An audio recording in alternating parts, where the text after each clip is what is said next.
good evening, good morning, everyone, whatever is at hand there, and a very warm welcome to what comes after PhD, the power of her journey. Today is not about titles, it's not about impact factors, it's not about citations, it's about journeys, real journeys, the pivots, the doubts, the breakthroughs, the risks, and choices women make after earning one of the most demanding degrees in the world. After years of research, publications, rejections, experiments, and resilience, the real question begins: what next? Do you stay in academia, move into industry, start a company, shift geographies? And how do you make those decisions as a woman navigating career, identity, expectations, ambition, and not let's not forget our personal lives? Four stories, four trajectories, and one powerful conversation. And guiding us through this, we have myself, Anjali Gupta, and Zinia Mohanta, and we'll study the depth and nuance of research careers.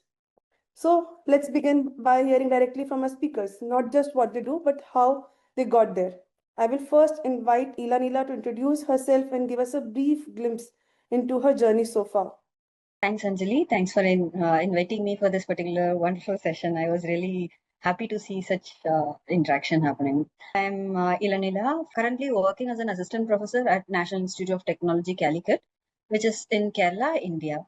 I did my bachelor's in BTech Biotechnology and master's MTech Industrial Biotechnology, after which I went on to do the PhD at IISc Bangalore. When we are very young and we didn't know what to go ahead with, I just glanced through the subjects of different engineering units or engineering courses, and then we went ahead with bio, which looked very familiar, so went into the bio field as such.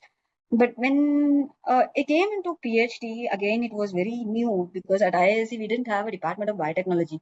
That is why I actually chose bioengineering. But then after joining in bioengineering, it was completely an interdisciplinary program where I had to work in the Department of Physics and Department of Chemical Engineering.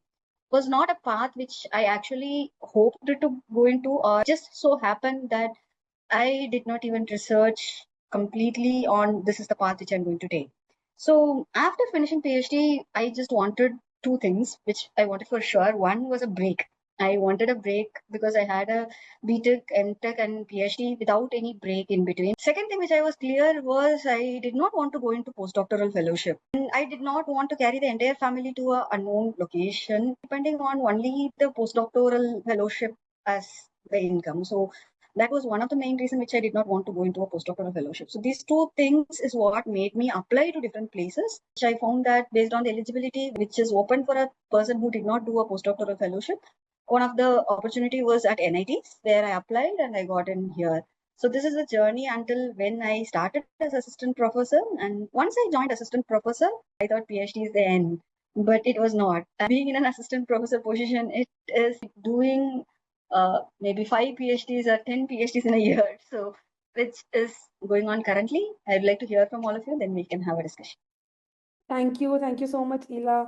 Now I would like to invite Aditi and share her glimpse of the journey. Hello, everyone. It's my pleasure to be here. My name is Aditi Jain, and I work in the scientific publishing industry for the last 5 years. I'm currently the scientific partnerships manager at the world's oldest life science, one of the world's oldest life science organizations. Prior to that, I completed my PhD in bioengineering from the Indian Institute of Science, and I worked on developing disease models for skeletal muscle and cardiac muscle tissue. I look forward to contributing and sharing more of my experiences throughout the panel. Thank you for having me. Thank you so much, Aditi. Next, I would love to invite Purva. Sure. Thank you, Anjali and Xenia, for this wonderful platform and getting us together as we're about to pick the Women's History Month tomorrow. I know we all box our journeys into degrees and positions we've held, but as I'm also raising a daughter in a foreign country, which I've adapted to my own, but still, again, of course, my roots are in India. I have a very scientific bent of mind till my PhD, but I had to think outside the box what I actually wanted. I did not want a career of a scientific professional, as in who owns her own lab or a researcher. That's when I thought about what I would like to do. I got an MBA, which also helped me to think not only entrepreneurially, but also very creatively. So I think we're always pivoting with what we can bring. But most important thing I like to see is like, am I able to make that impact and what is able to empower me? So again, my journey is broken into degrees. If you see, bachelor's, master's in biotechnology and a PhD in protein crystallography and an MBA in entrepreneurship and data sciences. But again, it has brought me to a point where I can influence others and use that scientific and management piece together to see where we are. And I'm based in Maryland, in US East Coast, where the medtech and digital health and AI is converging beautifully. And I come from a very data-centered background as a protein crystallographer, so I've tied it into health and AI as a piece to move forward. Thank you. Thank you, Purva. And so wonderful to hear. As I said, like a lot of our journeys are did not just defined professionally. We are also have to pivot, have to think about our kids, about our families. And I think that's true for all of us. Like this is a common factor in us because of your women. Preeti, you are next. We would love to hear about your journey. Thank you, Anjali. Thank you for having me.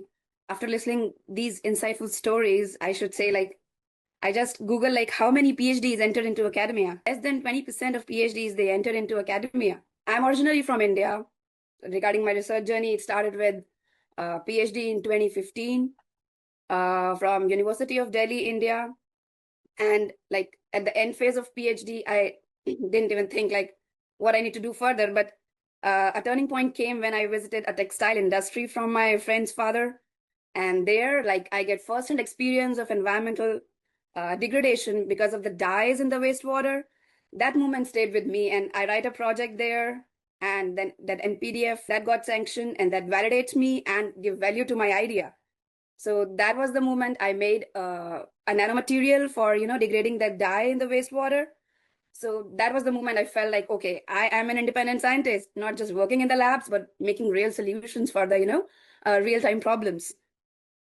So soon after that, I moved to Japan. I joined there, Shinshu University, Dr. Kaneko, and there I worked on advanced material synthesis. And a transformative phase came when I delivered my baby by C-section. Getting your baby in your arms is the best moment of your life. I got tears in my eyes when I take her in my hand and I see red swollen patches on her body. And that is because of the CO2 sensor they use to monitor their lungs and the brain. So that moment I realized, okay, I need to make a sensor that can work at room temperature and can monitor lungs and brain of the neonates, efficiently. Yeah, I made that thing, I published it, but it remained buried like other scientific innovations.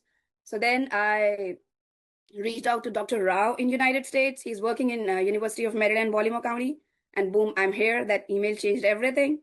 And my vision is actually to make healthcare monitoring predictive, and especially in home care setting. Thank you, Preeti. Thank you for all the speakers for these inspiring journeys. Now let's move from stories to conversations, and I would like to invite Xenia to take over and moderate the panel session. She'll be guiding us through some thought-provoking questions that explore the real decisions, trade-offs, and turning points after the PhD.